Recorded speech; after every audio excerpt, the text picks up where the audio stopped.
국가마다 정보기관 등에서 자국 및 주변국의 군사력 동향 등을 파악하지만 정확한 순위를 매겨 발표하는 기관은 찾기 어렵습니다. 보통 군사력을 평가하는 기준을 살펴보면 육군은 기갑사단 등 기계화 부대의 규모, 해군은 함정 척수보다는 배수량 총톤수, 공군은 4세대급 전투기 보유대수가 중요한 평가 기준이 됩니다.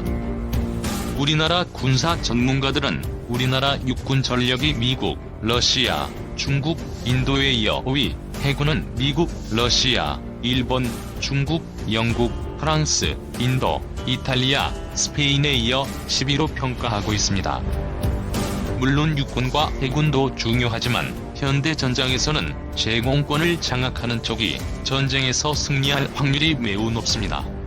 그렇다면 군사 전문가들이 평가하는 우리나라 공군 순위는 몇 위일까요? 10. 대한민국 공군 5세대 전투기 60기 도입 예정. 4세대 전투기 288기. 주요 기종 F-15K, KF-16, FA-50. 세계적으로 봐도 상당히 강력한 공중 전력을 보유한 공군입니다. 유일한 단점인 공중급 유기도 2018년에서 2019년에 A330MRTT를 도입할 예정이며 2019년까지 고고도 무인 정찰기인 글로벌 호크 4대도 도입됩니다. 또한 주력 기종인 KF-16 134대를 AESA 레이더로 교체하여 4.5세대급 전투기로 개량 중이기 때문에 더 강력해질 것입니다. 터키 공군 5세대 전투기 48기 도입 예정. 4세대 전투기 213기. 주요 기종 F-16CD. 형제의 나라 터키 공군을 살펴보면 우리나라와 매우 비슷합니다. 터키 공군도 우리나라처럼 F-16, F-4, F-5를 운영해왔으며 F-35도 곧 도입 예정입니다. 우리나라 공군보다 높게 평가받는 이유는 아무래도 KC-135 공중급 유기 7기를 운영하고 있으며 현재도 꾸준히 시리아 내 이슬람 급진 무장 세력 IS를 공습하고 있으며 그 밖에 실전 경험이 많습니다. 8. 사우디아라비아 공군 4.5세대 전투기 144기. 4세대 전투기 220기. 주요 기종 유로파이터 타이푼 트렌치 3A, F-15S. 사우디아라비아는 서아시아에서 터키, 이스라엘, 이란과 함께 강력한 군사력을 보유하고 있으며 $5.1를 이용하여 미국산과 유럽산의 최신 무기를 지속적으로 구매하는 중입니다. 사실 사우디도 F-35 전투기를 도입하길 원했었지만 잠재적 적성국의 첨단 무기가 넘어가는 것을 원하지 않는 이스라엘의 로비와 여러모로 걸끄러워진 미국과 사우디의 관계로 인해 무산되면서 4.5세대 전투기로 분류되는 F-15SA 84기를 추가로 도입하였습니다. 7. 이스라엘 공군 5세대 전투기 9기 35기 도입 예정. 4.5세대 전투기 25기. 4세대 전투기 297기. 주요 기종 F-35I 얻어 F-15I. 말 그대로 중동 지역에서 가장 막강한 공군력을 가진 나라입니다. 우리나라와 자주 비교되기도 하는데 이스라엘 전투조종사들의 기량이나 실전 경험은 도저히 따라갈 수 없는 세계 최고 수준입니다. 또한 지원 전력에서도 우리나라는 이스라엘에 크게 뒤처집니다. 지금 현재 이스라엘은 중동에서 F-35기를 도입하였습니다. 2024년까지 모두 50대의 F-35기를 도입할 예정입니다. 6. 프랑스 공군 4.5세대 전투기 150기. 4세대 전투기 119기. 주요 기종 러프일시, 미라지 2000시. 역사상 최초로 전투기를 군대화한 나라가 바로 프랑스입니다. 프랑스 공군은 1909년 프랑스 육군 항공대로 창설되었습니다. 프랑스 공군은 장비의 대부분을 자국산으로 충당하고 있는 전 세계에서 몇 안 되는 국가 가운데 하나이기도 합니다. IS가 가장 두려워하는 게 프랑스 공군이라고 할 정도로 강력합니다. 5. 영국 공군 5세대 전투기 17+121기 도입 예정. 4.5세대 전투기 148기. 4세대 전투기 100기. 주요 기종 F-35B 유로파이터 타입은 미국 최우방 국가인 만큼 F-35B를 가장 먼저 도입한 나라가 영국입니다. 하지만 영국은 2010년에 들어서면서 영국 경제가 흔들리자 무서울 정도로 군사력을 감축시키게 되었습니다. 그래서 2005년에 도입한 유로파이터 트렌치 155대를 업그레이드할 돈도 유지할 돈도 없어서 전량 중고 매각하기로 하였고, C-130J 허큘리스 수송기도 기존 일정보다 빠르게 퇴역시키는 등 엄청나게 감축시키고 있습니다. 하지만 이렇게 감축해도 여전히 강력합니다. 사중국 공군 5세대 전투기 10기, 4.5세대 전투기 220기, 4세대 전투기 627기, 주요 기종 수-27SK UBK, 수-30MKK. 중국은 공군 병력 수도 세계 최대입니다.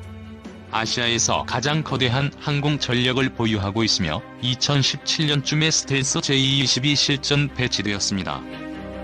예상외로 공군 조종사들 숙련도도 높아서 수-27, J-10 탑승 조종사들의 연간 비행시간은 180시간 이상입니다. 참고로 미군이 180에서 190 자위대, 우리 공군이 150시간 정도입니다.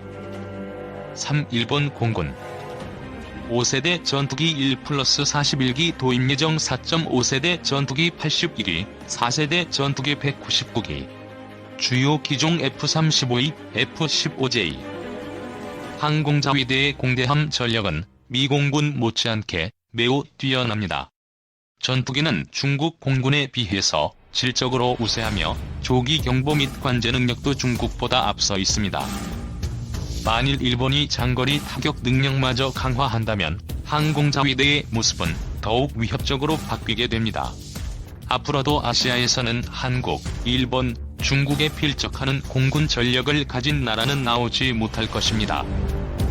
이 러시아 공군 5세대 전투기 11+ 전기 도입 예정. 4.5세대 전투기 341기, 4세대 전투기 539기. 주요 기종 수-27S, 핵파. 아무리 러시아가 약해졌다고 말하지만 2000년대 들어 러시아 공군에 다시 신형 장비가 대규모 배치되기 시작했고, 미 공군의 스텔스 전력에 대항하기 위한 카운터 스텔스 능력을 집중적으로 양성하여 현재 수-35와 같은 신형 전투기들이 배치되어 있습니다. 러시아의 한 군사 전문가는 러시아 공군이 마음만 먹으면 일본을 20분 안에 지구에서 소멸시킬 수도 있다고 말하기도 하였습니다. 1. 미국 공군 5세대 전투기 482+2343기 도입 예정. 4.5세대 전투기 1000기, 4세대 전투기 1861기. 주요 기종 F-22, F-35, F-A-18. 세계 최대 규모, 역사상 최강의 공군 전력을 보유하고 있고, 전 세계 모든 군대 중 유일하게 최첨단 미래화가 이루어졌습니다. 또한 역사상 단 한 번도 제공권을 상실해본 적이 없고, 적기 격추 전적 역시 화려할 정도로 실전 경험이 풍부한 군대입니다. 사실상 다른 나라들과 비교를 한다는 자체가 말이 안 됩니다. 당장 미 해군 항공단의 전력은 미 공군을 뺀 나머지 모든 나라들의 공군력을 능가합니다. 한마디로 미 공군이 없어도 미 해군 항공단 전력으로도 압도적인 세계 1위 전력입니다. 대한민국 세계 9번째, 세계 최고 수준 성능 스텔스 전투기 보유국 등급. 대한민국도 이제 스텔스 전투기를 보유한 국가로 올라서게 되었다는 소식입니다. 대한민국 공군이 운용하게 될 F-35E 스텔스 전투기 2대가 지난달 우리나라에 무사히 착륙했는데요. 자세한 소식을 만나보세요. 3월 29일 오후 2시 30분께 매끈한 외형의 스텔스 전투기 F-35E 2대가 청주 공군기지에 착륙했습니다. 대한민국이 세계 9번째로 스텔스 전투기 보유국으로 등극하는 순간이었습니다. 우리 정부는 2014년 3월 24일 열린 방위사업 추진위원회에서 7조 4천억 원을 투입해 F-35E 40대를 구매하기로 결정했습니다. 제작사인 미국 로키드 마틴이 텍사스주에 있는 공장에서 한국 정부에 납품할 F-35E를 제작하는 동안 우리 공군 전투기 조종사들이 미국으로 파견돼 비행 훈련을 받았습니다. 2018년 7월에는 미국 로크 공군기지에서 한국 조종사가 처음으로 단독 비행 훈련을 했습니다. 이번에 도착한 F-35A는 우리 공군이 2018년 말까지 미국 현지에서 인수한 6대 중 2대로 미국의 비행 훈련을 받은 우리 조종사들이 참여하는 수령 절차를 거쳐 올해 5월께 전력화됩니다. 4월 이후로도 거의 매달 F-35E 2대씩이 국내 도착해 올해 말까지 총 10여 대가 전력화될 예정입니다. 우리 정부가 주문한 F-35E 40대가 모두 전력화되는 시점은 2021년입니다. F-35A는 뛰어난 스텔스 능력을 바탕으로 지원 전력 없이 원하는 시간과 장소에 은밀히 침투해 목표물을 선별적으로 타격할 수 있는 5세대 전투기입니다. 스텔스는 레이더파, 적외선, 음향, 광학 등에 의한 탐지 가능성을 최소화하는 기술로 최근 개발되는 고성능 전투기는 대부분 스텔스 기능을 갖추고 있습니다. 스텔스 기술 중 적레이더에 의한 탐지를 최소화하는 레이더 반사 면적을 줄이는 것이 가장 중요합니다. 그래야 눈에는 보이더라도 레이더에는 탐지되지 않기 때문이죠. RCS란 레이더의 전자파가 반사되는 양을 감소시키는 개념으로 RCS의 크기는 항공기 크기가 아닌 스텔스 기술 적용에 좌우됩니다. 미 공군의 차세대 전투기이기도 한 F-35E의 스텔스 기능은 세계 최고 수준으로 꼽힙니다. 레이더에 탐지되는 F-35A는 하늘을 나는 벌레 수준으로 알려졌습니다. 스텔스 성능이 뛰어난 전투기는 적이 레이더에 포착되지 않고 전략 목표를 타격할 수 있습니다. 아울러 적 전투기 레이더에도 탐지가 잘 안되기 때문에 공대공 전투 때도 유리합니다. 우리 정부가 2014년 차세대 전투기 기종 선정 당시 경쟁 기종인 F-15S와 유로파이터보다 가격이 비싼데 F-35E를 선택한 이유도 스텔스 성능 때문입니다. F-35E를 선택한 대가로 우리 정부는 차세대 전투기 도입 대수를 60대에서 40대로 줄여야 했습니다. 정부는 F-35E 20대를 추가 구매하는 방안도 신중히 검토하고 있습니다. F-35E 도입을 결정할 당시에는 북한의 핵미사일 위협이 부각되는 시기여서 북한 내 전략 목표를 은밀히 타격할 수 있다는 점이 최대 장점으로 꼽혔습니다. 그러나 2018년부터 한반도 비핵화와 평화체제 구축을 위한 남북 및 북미 대화가 본격화하면서 우리 군은 북한의 위협에만 대비하는 것에서 벗어나 일본과 중국 등 주변국의 잠재적 위협에도 대비해야 할 필요성을 느끼게 됐습니다. 특히 2018년 말 동해상에서 불거진 한일 레이더 위협 비행 갈등으로 일본과의 우발적 충돌 가능성이 제기되기도 했습니다. 일본 항공자위대는 F-35E 42대를 이미 도입했고 추가로 F-35E 63대와 수직이 착륙이 가능한 F-35B 42대를 도입할 계획입니다. 독도 지역 분쟁 등으로 일본과 군사적 갈등이 발생했을 때 한국 공군의 스텔스 전투기가 없으면 항공 전력에서 일본 항공자위대에 맞서기는 힘들었을 것입니다. 중국과도 이어도 관할권 등을 놓고 마찰이 생길 가능성도 있습니다. 중국은 자체 개발한 5세대 전투기이자 첫 스텔스 전투기인 Je-20을 삼둥반도에 실전 배치했습니다.